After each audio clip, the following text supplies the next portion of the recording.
But it's such a pleasure to be here to celebrate Tadaima with all of you.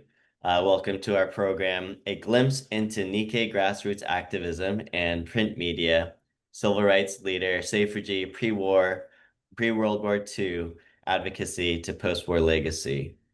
And so we have a very exciting panel here. We have Brian Nia here from Densho, along with Chris Tashima. And I'll just give a quick introduction of each of us, and then I'll jump right into our overall summary. What you guys are about to experience today is some information and insight about what it was like for the community in the years leading up to World War II, the experiences of some of these very important Nikkei, especially Issei civil rights leaders, and you'll be having a nice little excerpt read by Chris Tashima from our award-winning biography entitled A Rebel's Outcry about Sei Fujii's experience in Santa Fe and Lordsburg incarceration camps. Followed by that, you will be experiencing some of our research and history that has gone into it, and then we're going to have a fun and lively discussion. So without further ado, I'm going to start doing some screen sharing. Let's see. If I go to the next slide. Oh, there he goes.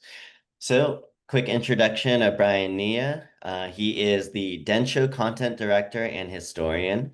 He has also worked with the organization of archives that makes it accessible stories about exclusion and incarceration of JA community during World War II. He's also been very involved with Japanese American public history, working with institutions such as UCLA, Japanese American National Museum, and Japanese Cultural Center of Hawaii. Involved with managing the collections, curating exhibitions, developing public programs, and producing videos, books, and websites. He has published many articles on Japanese American history in a variety of academic mainstream publications, and the editor of online Densho Encyclopedia, which draws on his prior Encyclopedia of Japanese American History. So if we could give a round of applause, waves, virtual waves. He is an all-star and rock star, and I'm very honored to have him with us. Here we also have another incredible rock star. He is our Academy of Motion Pictures Arts and Sciences governor of our short film branch, and actor, director, producer Chris Tashima. Chris is LA-based. He's Oscar award-winning. With his 40-year career, he's focused largely on Asian American narratives, indie features, and short films. He's worked with Ria Tajiri, Suzy Nakamura, Elizabeth Sung, Tamlin Tomita, Sherwood Hu, Ray Bumatai, Hiro Narita, John Cho, Lisa Onodera, Derek Mio, Eric Byler, Joan Chen, Kelly Hu, Sab Shinimono, Lily Marier, Nicole Sakura, Jeffrey G. Chin, that'd be me, Keiko Agena, Stacy Hayashi, and Paul Daisuke Goodman. He's also best known for his directing and starring in his Holocaust short film entitled Visas and Virtue on what many call the Japanese Schindler. His name's Chune Sugihara, who wrote visas for Lithuania's Jewish people during the war. He is also a member of our Academy of Motion Pictures, where he was recently elected as governor for our new short films branch. So if we could give him a round of applause. Chris has also been an incredible mentor for me. He starred in our award-winning film, Little Tokyo Reporter. So without further, I guess I'll do a quick introduction of myself. So I am a filmmaker and publisher. I was involved with publishing our book that you will be experiencing in a little bit. I'm also a new AMFEST short film branch member. And yeah, I'm just very honored to be here as a board member of the Little Tokyo Historical Society. You'll learn as through our research, we were able to uncover the little known story about an early Asian American pioneer, Sei Fujii, who is now being celebrated here today. So let's jump right into it. Brian, if you're ready, I'm going to give you a nice little visual background while you give us your summary of the world. Sure. Yeah. Thank you. Thank you, Jeffrey, for that kind introduction. Thanks everyone for joining us. And joining Tadaima. Happy to be a part of this. So what I'm going to do is just briefly give kind of an introduction to the Japanese American community just prior to World War II that kind of sets the backdrop for the reading and the rest of the presentation.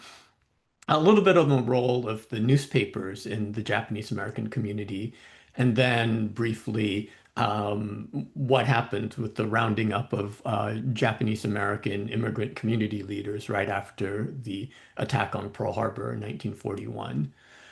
What did the Japanese American community look like on just prior to the outbreak of World War II in the late 30s, early 40s? By that time, there had been a Japanese American community for several decades, right? We had seen Japanese migration from Japan start in the 1880s in Hawaii, maybe a decade later to the continental US, kind of peaked in the continental US around the turn of the 20th century, maybe the first decade of the 20th century. Then, as now, the arrival of immigrants, especially immigrants that looked different, spoke a different language, and so on, was greeted with a lot of anger, a lot of discrimination, a lot of anti-immigrant sentiment, leading eventually to the cutting off, the ending of all immigration from Japan in 1924. So you have a fairly narrow window that the Japanese immigrants arrived in the U.S. But the communities nonetheless formed, with Los Angeles having by far the largest Japanese American community. Um, the immigrant generation, which we call the Issei, were prohibited from becoming American citizens. Only East Asian immigrants basically were prohibited from becoming naturalized citizens. Other immigrants could attain citizenship through the naturalization process. Um, their children, who were again born in a fairly narrow window, mostly between 1913-ish to around 1930, we know as the Nisei, and they're American born and thus American citizens by birth. But if you do the math, by the late 30s, early 40s, most of the Nisei are minors at this point, and the others are young people in their 20s. And we see that in the 30s, even Nisei who, go to the best colleges, highly educated, because of the discrimination at the time, no one was hiring them for mainstream jobs. They were locked out of mainstream occupations, government jobs, and so forth. So the economic power of the community in the late 30s, on the brink of the war, still lay with the Issei generation. Um, for various reasons, the Japanese American ethnic economy was largely agricultural. Cities like LA were hubs of larger ethnic communities that encompass surrounding agricultural areas. In Southern California, it's funny, a lot of these agricultural areas like Venice or Gardena or much of Orange County are, of course, not agricultural today. But Japanese American communities really at this time existed in this largely segregated world. And various ethnic institutions formed in these communities from Japanese American churches, mutual aid organizations, Kenjin-kai. These are these locality-based organizations based on where in Japan the immigrants and their families were from, other civic organizations.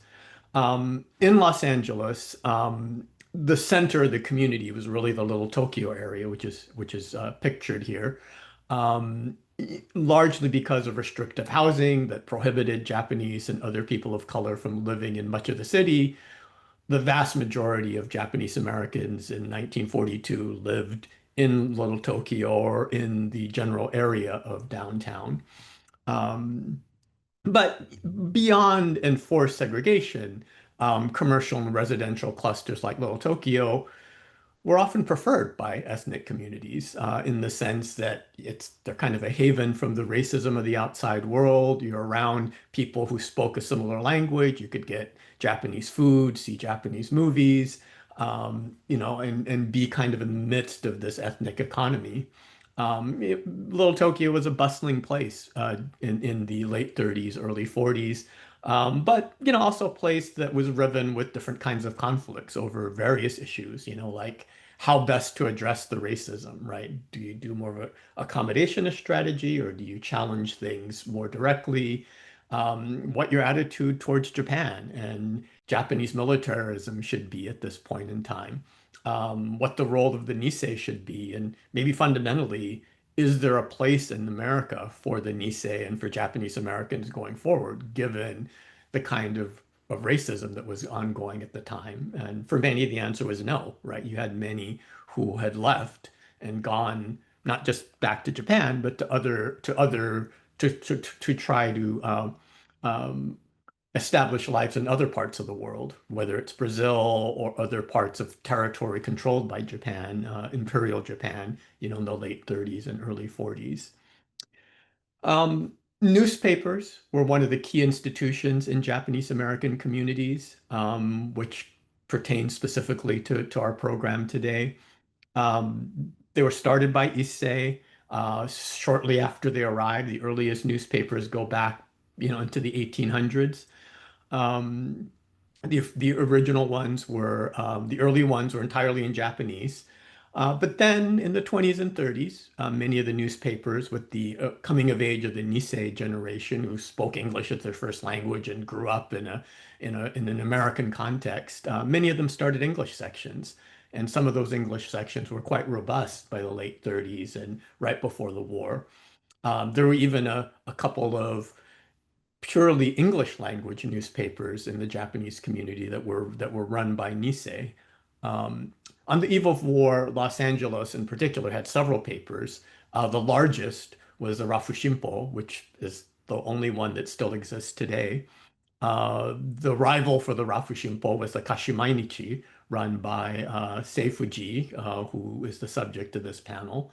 There was also the Sangyo Nippo, and others as well. Each paper had its own kind of niche, it appealed to different portions of the Japanese American population, and had different answers to the kinds of questions that I noted earlier. So there was this robust exchange of information and community that was going on at this time. Against the backdrop of this community, there's ominous signs going on overseas, right? You have the rise of Japanese militarism and empire, fears by the US government that war with Japan is forthcoming. And so throughout the 30s, various institutions, various governmental institutions were surveilling the Japanese community, primarily the FBI and the Office of Naval Intelligence, working often with local law enforcement and actually working with members of the Japanese American community as well. Um, and part of what they were doing is kind of, well, if war breaks out, what are we going to do? And they're compiling, among other things, lists of people that they're going to arrest in the case of the outbreak of war. And so when war does come, with the Japanese attack on Pearl Harbor on December 7, 1941, that evening they're already arresting Japanese immigrant community leaders. Based on these pre-war surveillance lists. Um, Important to note that for the most part, those who were on those lists were on there kind of by association. They were community leaders, people who were the heads of key community institutions. They were Buddhist priests, Buddhism in particular, and Japanese language schools were seen as particularly ominous. And so leaders of those institutions were rounded up. And newspaper editors, publishers, key staff were also among those rounded up and interned, including the principals that we'll talk about in a few minutes. The Issei in Los Angeles were arrested and initially held in short-term detention facilities, Los Angeles County Jail, Tuna Canyon, Griffith Park, and other places. And then after a period of days or weeks, were transferred to camps inland run by the Justice Department through the INS. Uh, the main camps that held the West Coast Issei were Fort Missoula in Montana, Fort Lincoln in Bismarck, North Dakota, and Santa Fe in New Mexico. Um, hearings took place at these camps, and some of the Issei were released or paroled as a result of the hearings. But the irony, of course, is that by that time, Executive Order 9066 had been declared, and all Japanese Americans on the West Coast were to be forcibly removed and eventually incarcerated. And so, the Issei who were released or paroled from the Justice Department camps, that just basically meant they got transferred in most cases to just another concentration camp, albeit with the advantage of being at least reunited with their families. Um, the other portion of the Issei internees were then held in detention by the Justice Department and the Army for the duration of the war. And I think this is the group that we're going to talk about in the rest of this program. And eventually, they ended up primarily, it gets very complicated because they're initially under the jurisdiction of the Justice Department, then they go to Army camps like Lordsburg. As the Army camps become more populated with POWs, they decide to shift them back to the Justice Department, and thus most of the Issei internees eventually end up at Santa Fe in the last couple of years of their detention. So I'm going to stop there, and I think that should take us to the next part of our program. Thank you so much, Brian. That was incredible. By the way, these photos are from Toyo Miyatake archive, so that was typed in a little too quickly. So for our next part of the program, we're going to have a nice live reading by Chris Tashima. But just to give you guys a little bit of background on Sei Fujii, he was born in 1882, an immigrant from Yamaguchi-ken. He was alleged as a houseboy of the Ralph's Market family, and also attended Compton Union High School. He attended USC Law and won two major Supreme Court cases, including overturning the California alien land law. He also led race relations campaigns and labor unionization in a time before Martin Luther King and Cesar Chavez. And he was a very outspoken publisher of the mentioned Kashu Mainichi California Daily News. Prior to World War II, Sei Fujii was an adamant community advocate, aiding Issei to purchase land, prioritizing it, and helping many South Bay and Los Angeles Japanese acquire property under their children's names. So if you were not a citizen, your children being born in California potentially gave you the opportunity to purchase it under an American citizen's name. However, in the years leading up to World War II, some Japanese were accused and jailed for illegally bypassing the rules of the alien land law that had prohibited all non-citizens from owning land. And these cases that were brought up were later known as the Issei cases. Additionally, Fujii promised that there'd be definitively no war between the United States and Japan. And this failed promise left many Japanese unable to very upset at him and also unable to have enough time to protect their assets before the forced removal of the Japanese across the West Coast. So many families were forced to forego their assets for pennies on the dollar, and many, of course, criticized Sei Fujii, for this false promise. And so this is a glimpse into the period, and hopefully will give you a taste of the struggles of leaders like Sei Fujii and their resilience amidst incredible injustice. So here we are, Chris Tashima. A Rebel's Outcry, Biography of Issei Civil Rights Leader Sei Fujii, 1882 to 1954. Abridged excerpts, Chapter 6, Land of Blood, Land of Life. Despite many enemies, he was an exceptionally dedicated leader. Indeed, at the outbreak of war, Fujii was criticized for his incorrect prognostication. Takayanagi, a founder of Kashu Poetry Society, composed the following poem. Before Pearl Harbor attack, President Fujii denied outbreak of the war. Behind his denial was his deep compassion, a guide to guide the fellow Japanese with his legal knowledge and expertise. On December 7, 1941, the Japanese military made a surprise attack on Pearl Harbor. The FBI promptly took action. Using a blacklist the agency had already prepared, a total of 1,290 were arrested in just 3 days after the declaration of war. Fujii was sick in bed after he had collapsed with hypertension 3 days before. Fujii fretted over elderly Issei who were arrested despite their innocence. The Kashu Mainichi released its final issue on March 21st, 1942. While Fujii's health was to have stabilized when he was moved to Santa Fe, reports claimed he was in critical condition. Fujii arrived in Lordsburg on June 20, 1942. The buildings were barracks hastily made of rough wood planks. Every day around 4 p.m., severe rain and sandstorms hit the area, and afterward, thick sands were blown in through the gaps between the planks. During the worst sandstorms, a barracks next door became invisible. Mosquitoes and black flies stormed the building, which made the residents suffer, but they took some consolation in trying to think that wherever they lived, it would grow on them. The sunsets after the sandstorms were amazingly beautiful. The colors changed every second, and it was a spectacular view unique to the desert. When the moon rose above the horizon in the east, the howling wolves was close by. Although it sounded scary in the beginning, the howling gradually became a melancholic cry about loving wives and dear children, adding a poetic feel to the mundane life of the internment camp. Lordsburg Camp had a capacity of 3,000 inmates.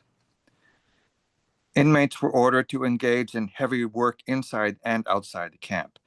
At first, the Japanese met such orders. However, the average age of the workers was 57 or 58. When the work order was issued, Mihara, Sugimachi, Kawabe, 3 J resident mayors, rejected it on Mihara's experience in the Missoula camp and the provisions of the Geneva Convention. Mihara's refusal erupted into a full-fledged conflict. The commander took custody of the 3 mayors, and this statement was overheard. When are we going to shoot the 3 princes of the country of the rising sun? Dawn or dusk?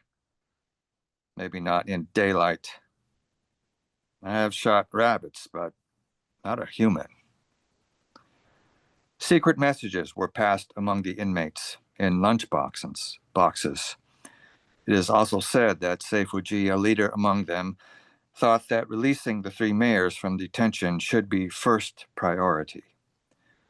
Fujii advised Sugimachi, "It is the duty of the mayor to have the people here return to their family as soon as possible," said Fujii. "Most of them are willing to do anything for that goal. Have them return to their wives and children. Don't think about anything else. With such good treatment we have received, there is nothing we should ask for." On August 10, 18 days after the detention of the mayors, Spanish Consul Garay and Secretary of State Young started negotiations, and as a result, the labor strike was called off, and Sugimachi and others were released. Then, on December 5, 1942, Governor Kiichiro Yasutake of the Lordsburg camp received a memorandum. "The government shall not obligate the internees to be engaged in any work that is not in their interest without compensation. Such labor shall be limited to voluntary engagement by internees. Internees shall be paid wages as compensation for such labor." The memo was completely in agreement with Sugimachi and others. Sugimachi recalled, "Mr. Fujii told his wife, 'If something happens to me, Ask Sugimochi to take care of the paper. He will do whatever he can. The Lordsburg camp was closed in June 1943. The internees were separated into 4 groups and ordered to be transferred to the Santa Fe camp. Fujii arrived in Santa Fe on June 16, 1943. His group included distinguished leaders from various fields: farming, newspaper publishing, law, religion, dance, and medical. Also incarcerated with Fujii was his pre-war nemesis, Chili Pepper King Masami Sasaki, who had boycotted and founded his own paper in defiance of Fujii's sentiment right before the war. Under tragic circumstances, the differences between the men melted away. Santa Fe Camp later received Japanese from all over the United States, including Hawaii, Alaska, and Peru. And it's at its peak, the number of internees exceeded 2,000. Unlike Lordsburg, the Santa Fe camp was under the sole control of the Department of Justice. There were no battalions or companies. Instead, a Japanese administrative office was established to negotiate and communicate with the camp authorities. Both Katsuma Mukaeda and Gongoro Nakamura, who, like Fujii's younger brother, served in several positions of leadership. Fujii was not listed much in the leadership records. It seems that due to poor health, Fujii decided to contemplate the past and the future during his time at camp. Publication of newspapers continued even after the internees were transferred from Lordsburg. In Santa Fe, there were 31 newspaper reporters from all over the U.S. Together, publishers gathered to establish the Santa Fe Times, which was published daily except Sunday and holidays, from July 1943 until the winter of 1945. Fujii was identified as an advisor, along with H. Toyosaku Komai, Hibutsu Murai, Toyoharu Abe, and Yasutaro Soga, newspaper of the Nippu Jiji, publisher of the Nippu Jiji. Fujii's name appeared for the first time in an article regarding cultural activities in the camp. Fujii lectured on Issei and the draft. As written in Letter to Young Issei, Fujii had told young Calvin Fujimoto to cooperate with fellow Americans and show solidarity with them in service to the U.S. However, with the incarceration of Japanese Americans, their situation had changed. Where were the democratic principles of the United States, values Fujii had firmly believed in? He felt betrayed that even Issei, American citizens, were ordered to evacuate and thrown into camps just because their parents were Japanese. As a result, Fujii rethought his beliefs. If America broke a rule by allowing for racial discrimination, why don't we have to comply with the rule? Fujii did not oppose the draft of Issei orders to receive accolades from crowds as right-wing leaders did at that time. He opposed it because the mass incarceration was racially discriminatory and unconstitutional. Enjoy the vacation of our lifetime here at camp. A haiku poet by haiku poet Shisei Tsuneishi. Fujii was in the last group to leave Santa Fe. The prisoners had to be interviewed by authorities before being released. Fujii watched his fellow Southern Californians leave camp one by one, as he remained, perhaps identified as a high-risk prisoner. Fujii finally left the camp 7 months after the war ended in March 1946. After returning to Los Angeles, He rested for 1 year at home before he started preparing to resume publication of the Kashu Mainichi around March 1947.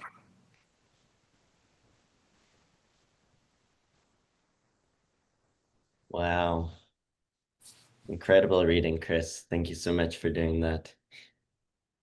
Um, it's my first time hearing all of this read aloud, and Brian, I'm sure there's some interesting elements of this history that came to mind. And so I was wondering if we could have like a brief discussion about things you experienced here. Yeah, yeah, always interesting. Yeah, I've read it, of course, but yeah, it's different when it's read by Chris. So yeah, thanks for that. Thanks for the reading. The first thing that came to mind was just the well, the mention of Soga Yasutaro, the publisher of the Nippujiji. My grandfather was the managing editor of the Nippujiji, so there's a familial connection there. He worked closely with Soga. He actually, his family, my mom's family, actually ended up going back to Japan on an exchange ship. They were one of the Japanese American families from Hawaii who ended up in that situation. So he did not go on to Santa Fe with the other group. So but it is interesting just to hear about all these newspapermen, Issei newspapermen, who, might have been at odds or might have had very different views about issues of the time, united in a certain way because, they had, I suppose, other more immediate concerns when confined as they were together. So, it's yeah, that part is interesting. And then the stuff about what happened in Lordsburg and the violation of the Geneva Convention, that was pretty notorious. The first commander of Lordsburg was pretty cavalier in ignoring the Geneva Convention, and conditions at Lordsburg were pretty bad in that initial period. He was actually replaced shortly after these events, and conditions apparently got better subsequently and before the transfer to Santa Fe. But yeah, no, all interesting stuff, and it just kind of lifts the veil a little bit about what happened to these Issei, because I think for many Japanese Americans, the standard narrative is sort of grandpa or great grandpa gets arrested by the FBI, gets taken away somewhere. The rest of the family, is affected by EO 9066, and they have to sell their possessions, et cetera, end up at Manzanar or Poston or Tule Lake or wherever. And then some months later, here comes grandpa back to the family. No one knows exactly where he's gone or what he's gone through. Inevitably looking much older. I mean, that's kind of the standard narrative. So I think even a lot of Japanese American families who maybe know the broad outlines of their family's incarceration at Manzanar or wherever, maybe don't know exactly where the Issei patriarch ended up in this and his particular journey. So I think this book, as well as some other camp memoirs that have been published in translation in recent years, and other research has started to open the veil a little bit on what happened to the Issei internees. Most of that stuff has come out of Hawaii, but I think there's been some stuff on the continent, and I hope in years to come we'll start to see more of that to fill in that part of the story. So I think this is useful for sort of filling in some of those gaps. Chris, for yourself, just reading through it. Our joke also with the audience is, well, hopefully you guys pick up our book, but well, I'll show it better in a second. But our joke is that since many of you guys have had an opportunity to pick up the book, but maybe not everyone has read it, we are very proud to read it to you today. Well, the book is so beautiful. You get caught up in the artwork and the photographs and everything. It's like, oh, there's also text of a full biography here. So it's a great book to have. um, so Chris, reading it and experiencing these pages with you, Was there any sort of realizations that you had or curiosities Uh, about? Not specific realizations. I just felt like, well, it's wonderful to have, a document of the experience of those that were there. That for just to give some context for people who don't know. So this biography, I was reading from it, the biography, which was actually written in the very early 80s by a Japanese biographer. And so when he wrote that, Fujii had already been dead for, almost 30 years. So he was just interviewing other people and researching other things that he, figured out the day-to-day life and what it was like for all the many others who were there, of course, were alive that could give firsthand, experience. But so then he wrote the biography on Fujii, and after we did a little Tokyo Reporter, Jeffrey continued to research on Sei Fujii, and there was a copy of the Japanese version at the Japanese American National Museum, but he and Carol Fujita found the biographer in Japan and went to visit him and got permission directly from him to translate the book and publish it here in the United States, and just to share Fuji's long lost life, and the important things that he did for the Japanese American community so long ago. So it just struck me that to hear what it was like in these places is always fascinating to me. One thing that we had to leave out from the excerpt was that well, the original author had commented saying that the Issei had worked so hard, especially the farmers, that, and you heard the poem about, enjoy the vacation. They had worked themselves to the bone just to try to build up and support their families and the community. That this was one of the only times in their life that they didn't have to provide for themselves in that way. But, it's a very bittersweet moment that they would have that. So. Um, Maybe we can take one or two questions and then I'm going to continue into our presentation. So you guys can either use your voice or type in the question and we're happy to respond. Well, maybe while you guys think about that, I'm going to start talking a little bit and then we can get into more questions right after. So here we go. So as I mentioned, let's see if it goes. Full screen. Great. So Sei Fujii was born in 1882. He had immigrated from Iwakuni in Yamaguchi Prefecture, Japan, to the United States. Um, in the United States, he was able to attend Compton Union High School. He came from a heritage of Japanese samurai and eventually founded the Kashu Mainichi. And so during his time, he was not able to practice law by himself, even though he had attended USC Law School. But as a non-citizen, he was not allowed to have a law license. So he partnered with his law school classmate, J. Marion Wright, who represented in the two major Supreme Court cases. Both of them actually were so involved with South Bay Japanese to help purchase property that some of the South Bay Japanese named their children J. Marion after J. Marion Wright because they were so grateful for them to help purchase hog ranches for them. Um, J. Marion Wright, even though his dream was to be a cowboy, was a heritage of English knights. So you have a story of a person of samurai heritage and knight heritage working together to fight for what they thought was the correct path for their community. Featured on the left is the Sei Fujii and the Kashu Mainichi. Center frame is Japanese Hospital, which is located on First and Fickett. That was built in 1929 as a result of a 1928 U.S. Supreme Court case. That hospital was very significant because it provided health care for the community in direct response to the 1918 flu epidemic. Japanese were not admitted to regular white hospitals, or not for the most part. And then the hospital was able to serve people of all different backgrounds, which was very special.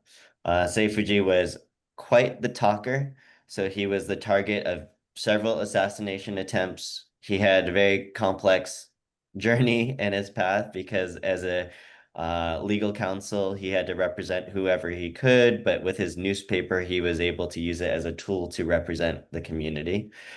And also the Fujii versus California, which was the alien land law case.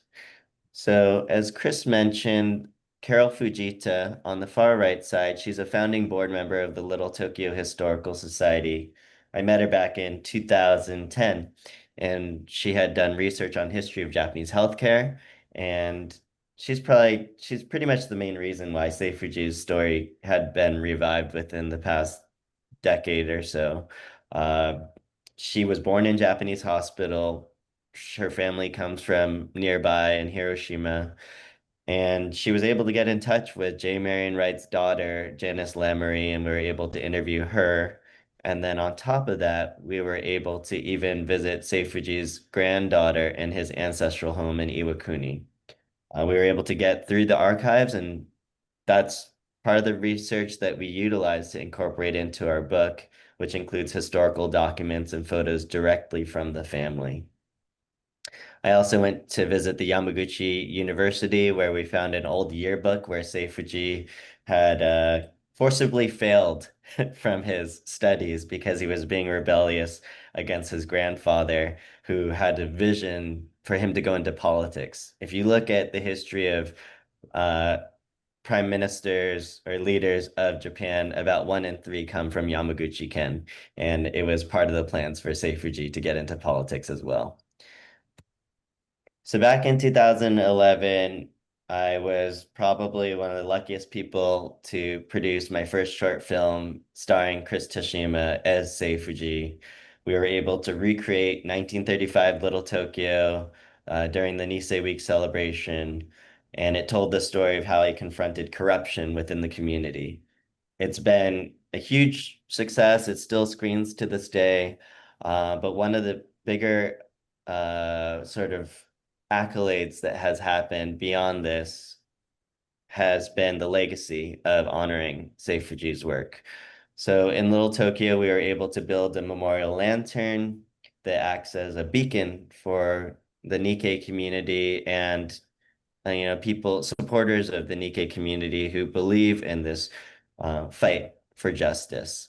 And so that was designed by Miles Endo. And then on the right side, we were able to get historic designation of the Japanese hospital, which was led by Kristen Hayashi and Mike Okamura, which means that that building, even though it's no longer owned by the JA community, will be preserved for, the foreseeable future. And as we mentioned, Sei Fujii had been barred from getting his law license as a non-citizen. And so actually through the support of JABA, Sydney Kanazawa and his team, we were able to get Sei Fujii the very first posthumous law license for a JA in California. So if you look up bar licenses on Google, you can find Sei Fujii's name there, which is pretty significant. And so we were able to produce this wonderful book that, we wanted to share with you. Yeah, so what we've discovered in our process of research is that there's many people who were born there that are still around to this day. And it speaks to the legacy of what people were able to do when they were not in positions of power. The Japanese hospital case was very significant because they did one of the most American things possible. The first step was that even though they were not succeeding in the California Supreme Court, they decided to let that happen so they could appeal to the US Supreme Court to bring it to the highest court. Additionally, what Sei Fujii and J. Marion Wright negotiated in the case was that even though Japanese immigrants couldn't own land, they found this, according to a US-Japan treaty, that Japanese could own a corporation. And in America's perspective, a corporation is a person. And so they were thereby able to assign the property and the land to the corporation and build the hospital for the community. So.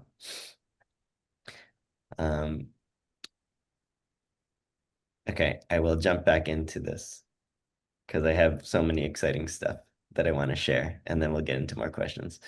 Um, so just showing you a little bit of the journey of our research, that we were able to meet with J. Marion Wright's family, go to Japan, present with the mayor of Iwakuni, meet with the original author, and then also showcase our book with Sei Fujii's granddaughter.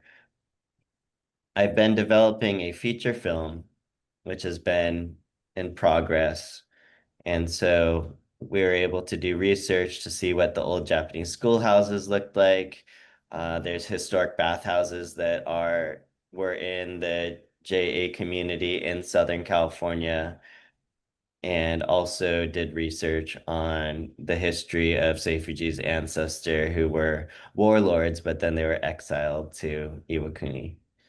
And yeah, we're just working on some visual elements and meeting with some very talented people along the way. And yeah, I think from a visual standpoint, and Chris, you can stop me if I'm going too far, but we're very excited with what has sprouted from a short film and a little bit of research, well, a lot of research on the history of Japanese American healthcare, and how we're able to make relevant a story that was from long ago. So Uh, one of the main discussions in this program that I wanted Brian and Chris maybe to talk about is that even though we're in a position where Japanese American newspapers, we only have a small handful of them left, but we do have a lot of young JAs involved with social media, activism. Um, I guess, Brian, if you can give us a little bit of context of how influential these newspapers were in the past and what we're looking at presently. Sure. Yeah. I mean, it's hard to imagine, in the day before the internet, before social media, and all the ways we communicate today. But the newspaper served a similar function back then in almost all Japanese communities. There's this interesting project at Stanford, the Hoji Shimbun project, where they're digitizing pre-war Nikkei newspapers, and you look at the list of them, and it's like the number is just staggering how many newspapers there were, and how many different places there were. So it's great that that history is being exhumed. But yeah, it was a huge thing. And just reading, I don't read Japanese. I haven't done primary research on that side, but the English side is just fascinating to just look at the kinds of things that are covered, and it almost serves a similar function as social media in some ways, with the gossip columnists, and you read just in the 30s, just getting into Nisei life and who's dating whom, and these social events and all of these things. Yeah, I remember my aunt used to tell me, I come from a newspaper family, right? My grandfather was, as I mentioned, managing editor of the Fujiji. This aunt, her father was a prominent writer for these papers, Kawazoi Kempu, and he used to write a column. And she used to tell me how she would get a little annoyed about him, about the column, because he'd always write about her, and so people would always know what she was doing, whether she liked that or not. I just keep thinking that's kind of exactly what's going on today with social media, right? And so yeah, so the newspapers really filled a similar kind of social function, in addition, beyond the news function that they focused at that time.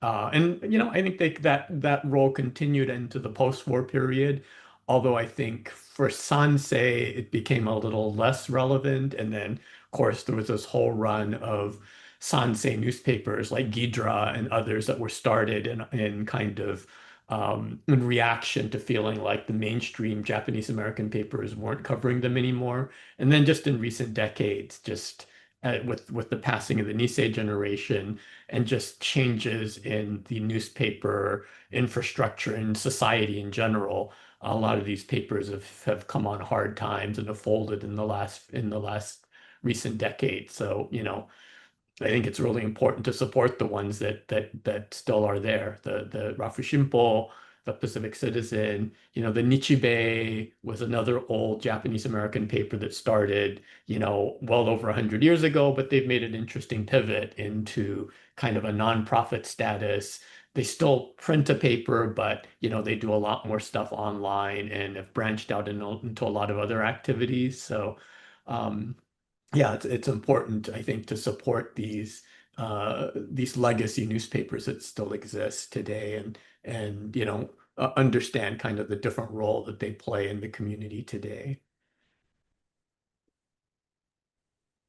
And then there were a series of magazines that kept popping up through the 80s and 90s and had brief runs. I tried to subscribe to them when they were around, but so I have stacks of Yoke or Trans-Pacific, or that's only this high. A magazine also. More And there was Asian Amer not specifically Japanese American maybe, but Asian American.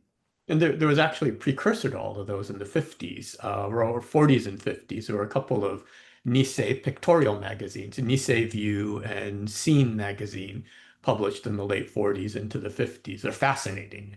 Most of those are digitized and available on Densho's website also, but they're just this amazing glimpse into Nisei society of that particular time. Revealing in ways that, maybe they weren't even intended at that time. Kind of modeled after life and maybe more relevantly Ebony at that time in giving this pictorial view of Japanese Americans. But yeah, anyway, yeah, I remember, Chris, those magazines as well from the. And does Densho have the camp papers digitized? Yes, yeah. Densho has the camp papers, and there are also four newspapers that published outside of camp, two in Colorado, one in Utah, the Utah Nippo, and of course the Pacific Citizen. And I think we have some of those also available on our website. And I think Hoji Shimbun also has some of those as well. So yeah, if someone is so inclined, there's an enormous amount of material there to do research on these papers. For Brian and Chris, when you see the younger generation, we can get the message out very quickly through Instagram and social media.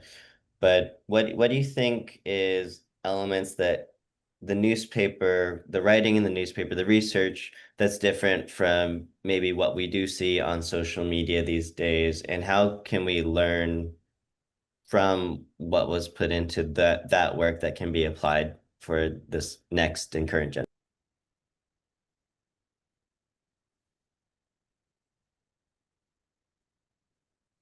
Well, I'm not a great newspaper expert. I mean, I think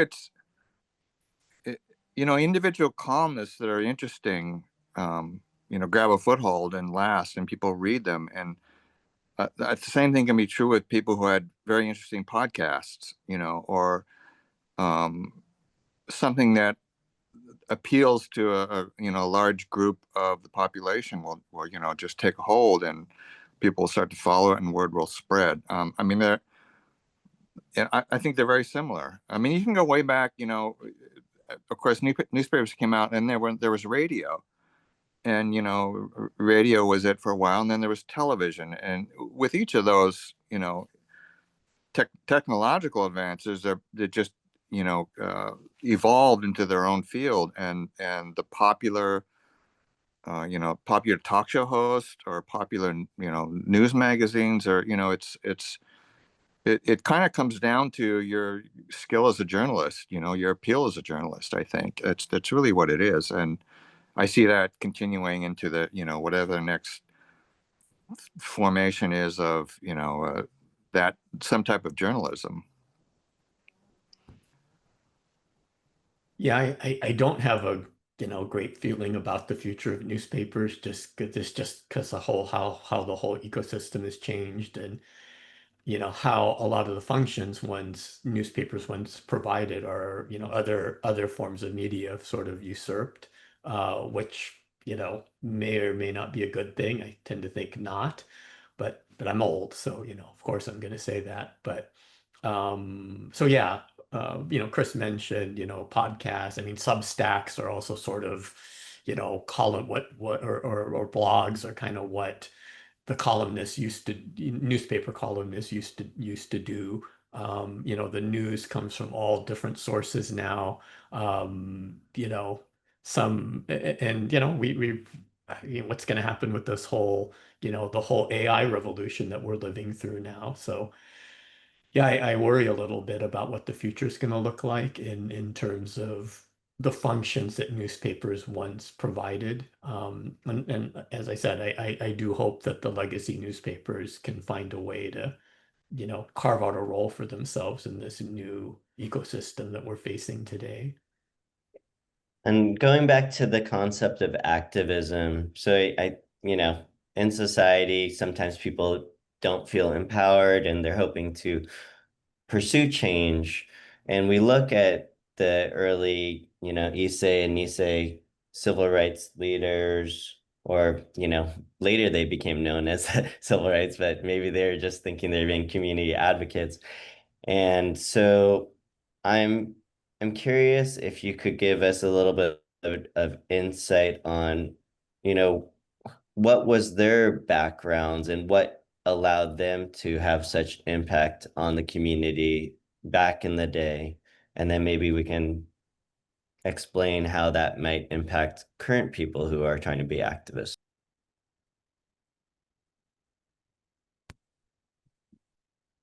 Yeah, do you want me to? Yeah. No, it's a good question. And yeah, I Um, yeah, I don't know if it's quite right to call them civil rights activists exactly, just because that concept of civil rights is a more recent thing that you're transporting back to a different time. But these are people that are trying to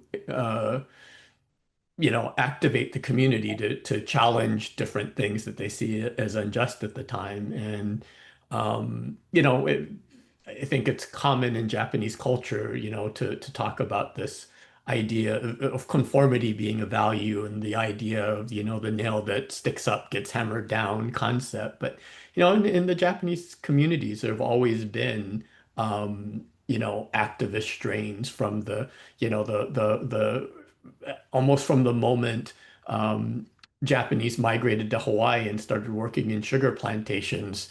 There were plantation strikes, many of them, and activism on the plantations, fighting for better conditions. And you see that on the continent as well, not on plantations, but it's just conditions were so bad and racism was so bad that even sometimes where I'm sure was uncomfortable for people.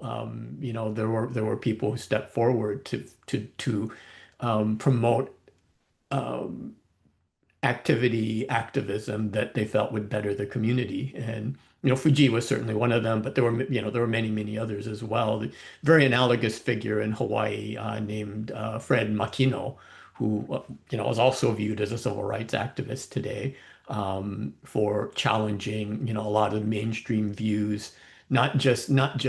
I think they had this in common. They challenged not just what was going on, not just racism and what was going on in mainstream society, but also challenging other Issei, other Japanese Americans who had different views on, I think the classic division is, between accommodation, those who felt like racism is best attacked by being good citizens and showing that we can be good Americans, versus a more frontal approach through lawsuits and through strikes and other kinds of more direct activism that Fujii and Makino and others promoted. And that was a central conflict in the community at that time, and certainly during World War II, and I would argue even to the present, that basic dilemma of how you challenge injustice is central to the history of Japanese Americans.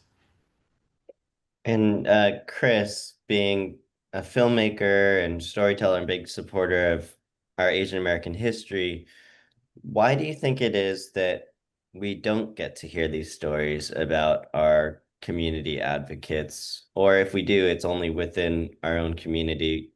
And what do you think are some solutions to all? A simple question. Um, um, wow. It takes a combination of a lot of things for a story to get out. I mean, out widely, um, widely read or widely viewed or widely seen.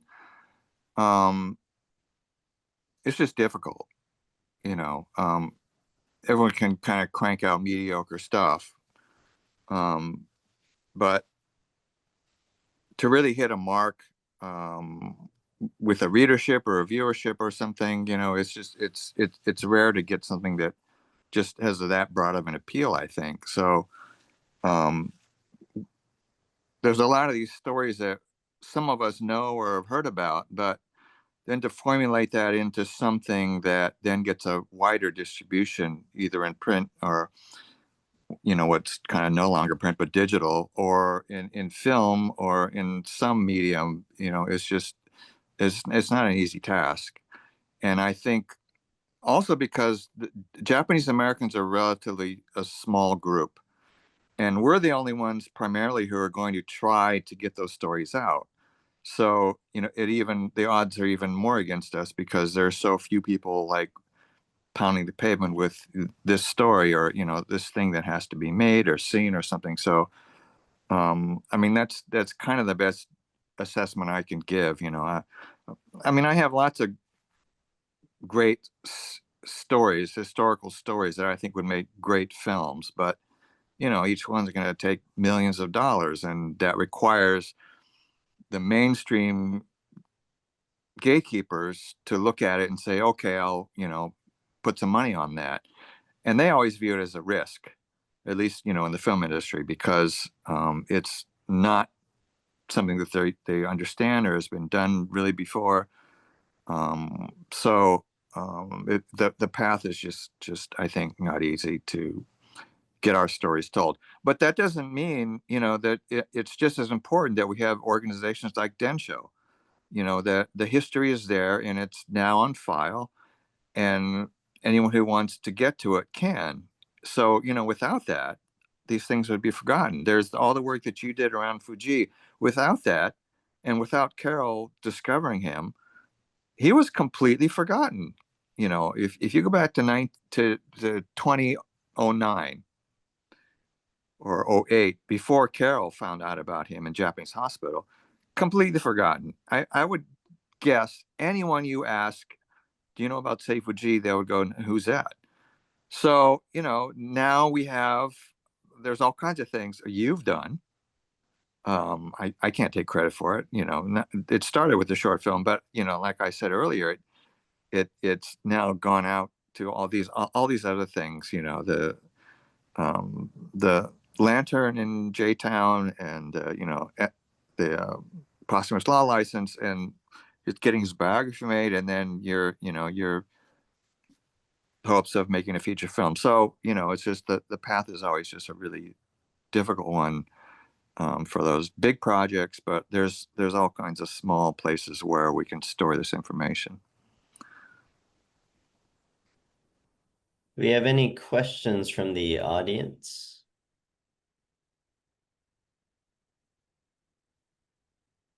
Jeffrey, Yes. I don't have a question, but I sort of have a connection. When you talk, Chris, about how to get the JA history out, it reminds me of the actor John Leguizamo, who said that his kids had no idea of the history that came with his heritage. And it made him so angry that he decided that he would, try to do something. And it's been years since I've been hearing about his attempts to do it. And I think I've seen it on PBS, like a little one-part play that he was doing that got recorded. And now there's like a series that's happening, but it didn't happen overnight. And it happened with a very determined man of Hispanic culture himself, who fairly well known as an actor, who didn't get a lot of roles because he was a minority, who just took this on as a passion project. So if we can get some people in the Academy who are, Japanese American heritage, fired up about something like this in the future, not so distant, hopefully. I see this crack, the window that could kind of open. The problem we're having today is, the funding is being clawed back for so many of these nonprofit documentary type initiatives, either to get them funded to produce them or to get them shown on TV or a movie or somewhere. So I agree with you that we still have to do these locally, Chris. We still have to, get it out to the smaller places that we can get them out and not, let it die. For lack of, like, somebody doesn't think they're interested. Most of the programs I know, I'm with Little Tokyo Historical Society, that we do, there's always really positive feedback and people in the community who say, hey, keep this kind of stuff up. And it's just tiny little small increments, but it does exist. My father-in-law was a man named Hiroshi Hashiki, and he took over the Kashu Mainichi from Sei Fujii. And from personal knowledge, he used to get invited to go to conferences in Tokyo that were Japanese language / whatever the culture was. So Japanese language English, Japanese language Spanish, Japanese language Portuguese newspapers all up and down the Pacific coast. And they had a conference every once in a while in Japan. I don't know if that's still happening anymore, because my father-in-law passed away in 2009, 1 year after Carol discovered him. But my father-in-law had spent his whole life trying to keep Sei Fujii's newspaper thriving, even though he was not a newspaper publisher or a writer. It was only because of his bad health that he too had to close the newspaper.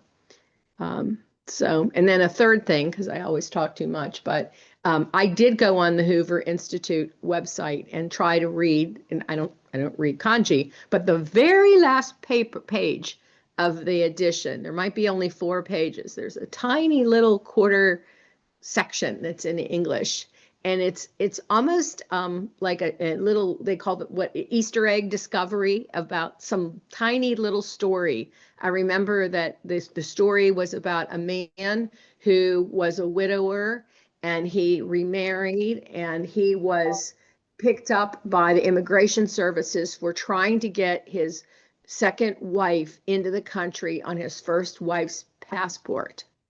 Like it's like this big. So immigration problems even existed, back then in such a way that I think it's just, the stories don't change. The years pass by, but the stories are always still the same. And those little nuggets are in those papers. Thanks for the time. Thank you, Cindy. Yeah, I think one thing that I've discovered in our research on Sei Fujii is that there is a lot more interconnectivity than we thought. In fact, even at LTHS, we had a beautiful presentation about the larger Filipino community that were living on Onizuka Street, which was, Chris, what was called? The Weller Street? Weller? Yeah, it was Weller. And during this time, they had their own newspapers just around the corner. And of course, Little Tokyo had the different Chinese restaurants. They had the different tenement buildings. People of all different backgrounds were living in the community. And so if we're not talking about the history, if it's not having a platform, sort of as Chris explains, that history can so easily be forgotten. And one thing I've been very passionate about is that I do believe Asian American community needs to have, as we call them, civil rights leaders that we can talk about. And not just from a reactionary standpoint that they were fighting only because there was distinct oppression, but they just wanted to have an equal opportunity to pursue their vision of the American dream, and also being able to contribute back to the larger community. When I was talking about the research for this presentation with Brian a little earlier, I was trying to figure out what percentage of California agriculture was actually had Japanese involvement. And I think from a statistic, I was trying to combine certain numbers. There's about maybe 10 to 15% involvement with Japanese. And you could imagine in the years leading up to World War II, to see a minority community rise up, there were some jealous parties, and that when the land was being taken from the Japanese families, when the businesses were being taken away from them, there was a huge economic component along with the racial component that was hugely impactful on the future of an entire group of people. And so when we have the next generation studying Asian American studies, we do want them to know about everything, all this history. And I think that if there's just different ways to present and continue these conversations, I think we can be very successful. And that's what I've sort of discovered, as Chris so eloquently stated, that we wouldn't have stories like Sei Fujii had it not been for Carol's research and our ongoing, work with the Historical Society. And so I'm hoping that even though a lot of our effort has been able to share Sei Fujii's unique journey, in some ways, hopefully it could be a template for other members of the community to start uplifting stories. Brian has an incredible digital archive where you could, now you can OCR, you can literally take the text and find some very specific and exact quote about many historic figures. And I think we're about to get to a place where if you want to find a story about a shoemaker in Little Tokyo, you're going to find a very intriguing one. And it might be that he had opened, two more shops and they happened to sell shoes to a famous Hollywood actor. But you're going to discover something that shows something much more interconnected than we ever would have imagined. Because I don't know, as Chris and I have seen, is that when Hollywood decides to cast and we're not in the room to have that dialogue, we get cast out of the shows. Our image is taken out of it, and other communities' images are taken out of it. And so I'm just hoping that through our efforts, we can have more opportunities to share stories. So that's my Apple box or Seshu box moment. Maybe Kimiko, you have any questions? I'm waiting for some exciting, intense questions by our very active and beautiful audience There members. are some really heavy hitters in this audience. I don't want to call you out by name, so come on, folks. Like, you guys, there's a lot of people in this audience who could ask some really great questions.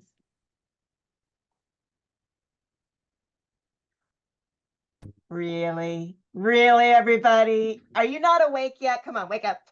Come on. What one thing I'll throw out, in reaction to Jeffrey, what you and Chris have said in terms of filmmaking and video production, film and video production, is in publishing. There's been an interesting phenomenon where in the last few years there've been like 5, I think, major commercial press books on Japanese Americans and incarceration in particular, which I think is kind of interesting. One famously is Daniel James Brown's Facing the Mountain. He's a huge, best-selling writer of kind of novelistic fiction. And that book is, of course, primarily on the 442nd. But there have been several others, most recently Tracy Slater's Together at Manzanar, Pamela Rotner Sakamoto's Midnight at Broad Daylight, Bradford Peterson's Eagles of Heart Mountain, Marnie Mueller's The Showgirl, the writer in The Showgirl. All really interesting stories and, all well done. And there's another one coming out in the spring by Evelyn Iritani on the Grubsalm exchanges. And that involves, Japanese American incarceration as well. So that's an interesting phenomenon. We haven't, and then even in mass media, whether I don't know how you feel about this, but we've seen recently the Terror TV series that was set in the the incarceration period. There have been other TV episodes. So yeah, there's been some things that have come out in kind of other media, which I think has been interesting. I think publishing in some ways is coming back because I know that many celebrities and producers are all publishing their own books right now. And so I think people, as much as we're in a digital world, we do like physical books. And so we'll find an interesting balance of that. James in our audience asked where Sei Fujii's grave is. It's at the, what do we call the Catholic cemetery? Calvary. Calvary. Calvary Cemetery Right in front of the White Plains. mausoleum. Yeah. Yeah. So, and it's right next to Hirohishiki's grave. So it was interesting. He had lived in the United States for 51 years, but he was a citizen for only about 51 days before his passing. And he was such an incredible strategist in his legal approach. He also studied judo, but in his legal approach, he decided to pursue overturning the alien land law as a non-citizen so he could make sure that all non-citizens would have a right to own land. And so you can look at these individuals who are spent their whole life trying to fight the good fight. They're not, necessarily perfect in their own personal lives, as many civil rights leaders may or may not be, but they found their path along the way, and I think that shows that they're very human, but they also had a very strong place in their heart for what they wanted for the future of the Nikkei community.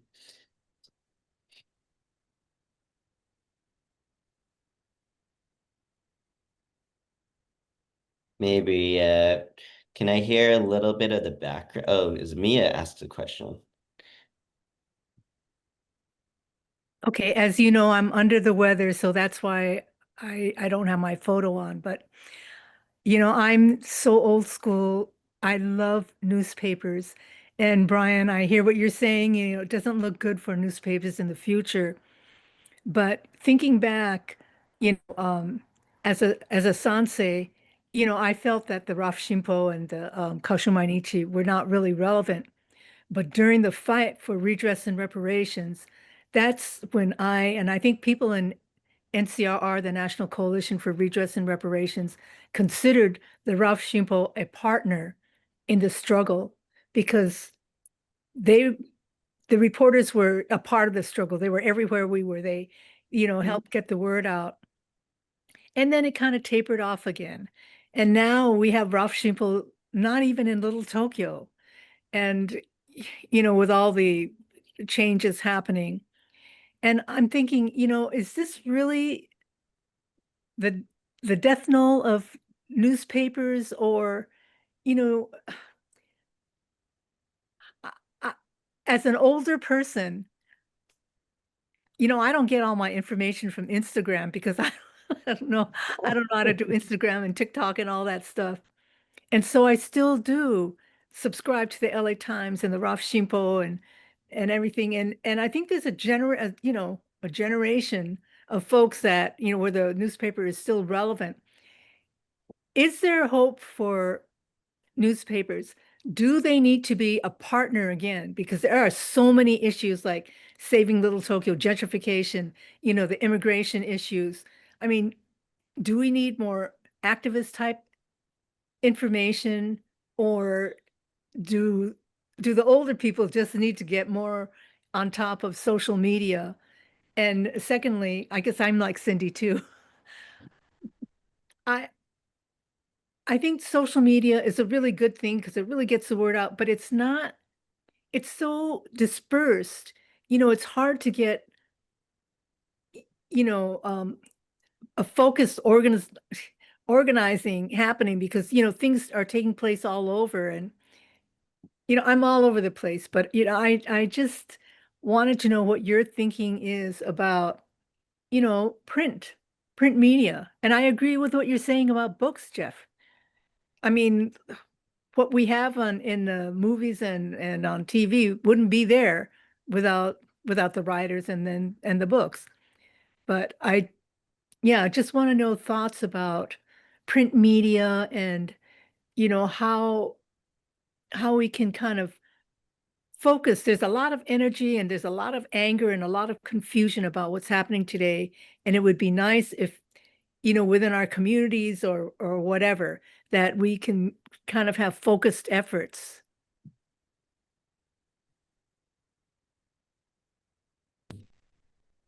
So that's my question to you guys. The big question.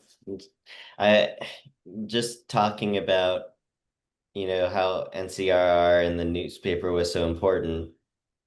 It's been critical, and so many parts of the Asian American community, JA community, being able to speak up for themselves, because the moment you have something printed, there's a permanence to it and it can be passed around and distributed. But in the world of digital technology, something could be announced and within 2 weeks, people will completely forget about it. And so to understand how our tools are being utilized and what platform in which we can reach people is going to have to mold. I was thinking that it'd be kind of fun if Chris and a bunch of actors started reading pages from the Rafu at East West Players and performing, interpretation of different days of the year. And it'd be sort of like improv combination, but it could really revive the experience of what the newspapers were. But anyway, that's my mind going on its own path. There's some pretty wild stuff in the Rafu and other papers in different time periods. The hopeful note I would throw out is the Nichibei example. I mean, I think that what they've done has been really interesting. I know Kimiko mentioned there's going to be a panel later in the week where I think the Nichibei, Rafu, and Pacific Citizen will be discussed. I guess they're the last three standing. But going to that nonprofit, they still publish a bi-weekly paper.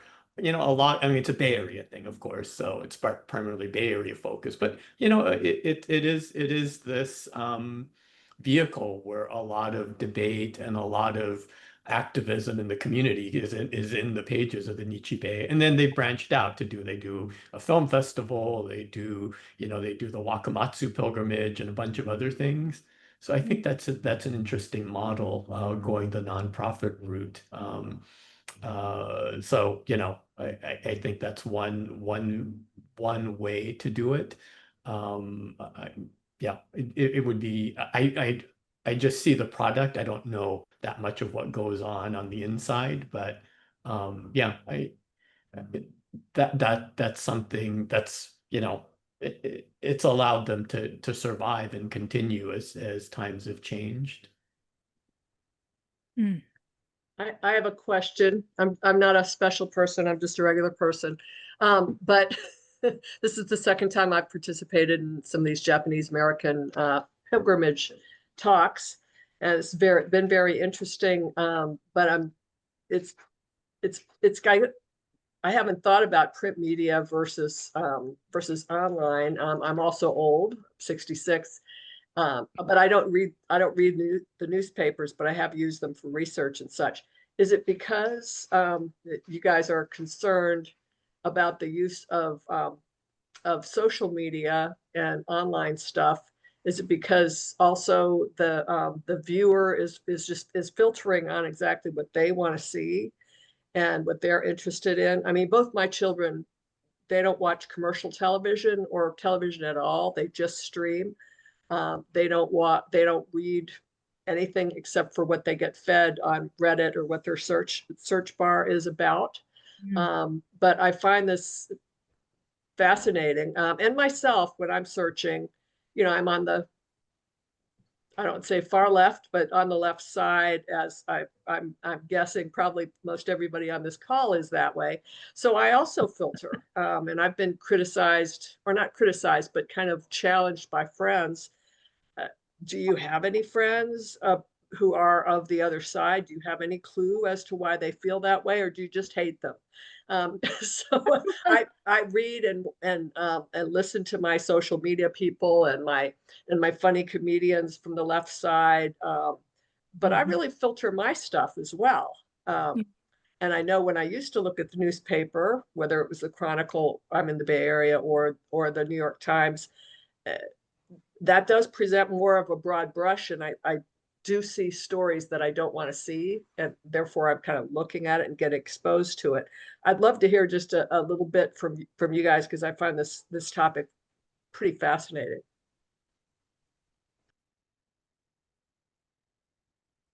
Maybe Brian, and then I have some thoughts too. Yeah. Oh, no, go ahead. Yeah.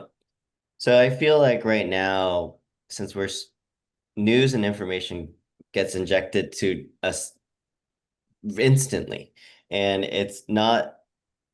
the computer, the software all knows everything about us already because of our personal data.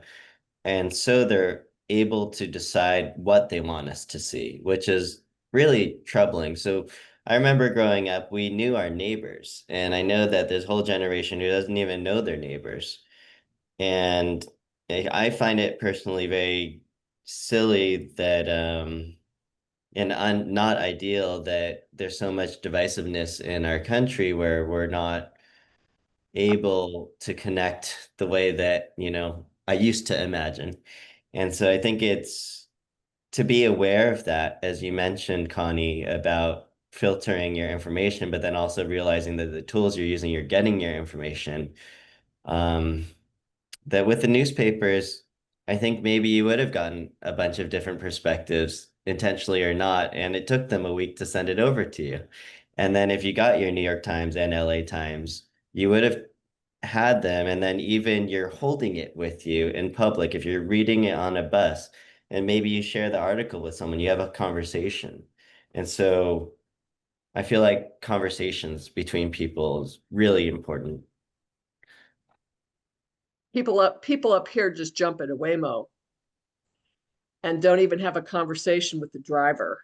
And don't get me started on that whole conversation thing. It's a big concern of mine. Thank you, Jeffrey. And we're kind of a product right now. So we're getting a lot of free access to tools like Instagram or social media, but if we're not paying for it, they're profiting somehow. And so just to be aware of it, nice balance. How many families used to share raw food copies with their friends and family? Yeah. So, Kimiko, I think we're about reaching the end of our program. I guess I will pitch again. Well, this is my little friend. His name's Chibi Fujii. Oh, He's our little mascot for everything we've yeah. been doing. But he goes on adventures with us around Japan and Europe, and but what I hope and Chibi Fujii hopes is that you guys can take a look and check out our book. So we're gonna send a link into the group chat because we feel the book, as Chris mentioned, is very beautiful to look at. And so when people pick it up, they're able to share with their friends and family. And, hey, maybe you'll read a few pages here and there and learn something. And then if not, I am planning for us to have a proper audiobook where we'll read it directly to you. But yeah, it's just very much an honor for us to be part of this Tadaima program. I know everything's been Why is that funny, Brian? He's a Dodgers fan. Well, de facto. Steve typed in about is he a Dodger fan? Yes, he was a Ah. Dodger fan. Yes. I do have a question for you, Jeffrey, actually, Yes. as you're wrapping it up. So you've mentioned to me before that you're working on a feature, and how can the community support you? So as we're moving forward on this feature film, so the word feature film means full-length movie that we would intend to distribute theatrically and hopefully on streaming platforms. Chris knows, actually Chris and I were talking about the other day about like how much I've been stuck in the writing process. But I feel like within this next year, you guys are going to be hearing more about the project. And if you hope to support, you can donate directly to the Little Tokyo Historical Society, and you can earmark to say that you would want it to support our ongoing research on Sei Fujii and our projects. This project is going to be a almost unfathomable size to execute. It's almost like pushing a boulder up the steepest hill because, as Chris mentioned, to do a quality product takes lots of resources that people think that they don't want to take the risk. But in reality, when you look at how Little Tokyo Reporter was able to inspire historic designations, monuments, and ongoing conversations, the same way I feel for our feature film, which is tentatively titled Shimbun, which means newspaper, is going to have a generational effect to show how strong the community was in its heyday, to show the different roles that people played. In our research, we found that there were people working for the US government, working in Sei Fujii's office, watching him. There was people listening to his phone calls. He was very involved on a race relations campaign, working with Black, Latino, Filipino, Chinese, Jewish rabbis to travel across California to speak about uniting the community together. And so we're exploring a very nuanced representation of California and American history in this film. It's going to cost feature film budget, but every single dollar will count to help support that. And I don't know, as Chris knows, I pretty much dedicated my time and life to all of this. I don't know if Chris can attest if I'm actually being productive. Sure, I'm sure we'll shortly see when you finish the script. Next week, is it? Well, yeah, we'll get there. But I've been putting a lot of thought into it, and I know Brian, along with the other JA publishers and former newspaper people, they've seen all of the research that has been going into it, and so we're not trying to do a superficial story that shows victimhood. I want to show stories of strong leaders who were thinking for themselves, that thought they were doing the right thing, and maybe at that time it was not the perfect answer or response, but they still decided to do it and it made an impact. I think that that's just as important, to decide to take action. And it is exciting for me because even my own grandfather was a community leader in New York Chinatown, and when he passed away, I saw personally how the history and legacy of his work of helping other families immigrate, unite them, find them job opportunities, get them established. Within a few years, all of those stories and history and recognition would disappear. And as Chris and Brian were talking about, all of this history can quickly disappear if we don't bring it up and talk about it. And I don't want to see us always seen as a forever foreigner. I know the world is changing and we're going to have a very multicultural society, and who knows where we'll be working in the next year. Maybe we'll be working overseas. But I think that's the beauty of America, was it still is the leading country in industrious, the film industry. It really it blossomed from it. All of our tech innovations. And I think that happened because of all the connections of people from all over the world and combining their approach. And for that reason, I think that if we're celebrating people in that way, their struggles, their obstacles, their imperfections, we're doing the right thing. So that's my Seshi box. You're welcome. All right. Well, I guess Margaret, did you have a question? Sorry, I thought I saw your hand pop up. Yeah, I think that thank you very much for this book. For various reasons, I'm really interested in it. But I'll just comment on what you said about getting beyond the victimhood to reach audiences, non-Asian audiences. I think that's really important. And so, and some of this activism that I see going on, I ask, who's your audience and why you seem to be singing to the chorus. And in doing so, I think, I mean, most of my life I've been on the East Coast. So if you only tell the story of victimhood, that it's resented by other populations even. And so what you just said about that, I really think it's important to show your stories are about the leadership and coming out of, inspiring people in their communities and other communities in this way too. Thank you very much. Your work seems just absolutely astounding and beautiful. The book, I'll certainly look to buy it. Thank you. And it is, I recognize that it is really your lifetime of work there, as well as many other things you're interested in, all of you actually. So, and we just really appreciate it. Just really, thank you so much. Thank you for your kind words.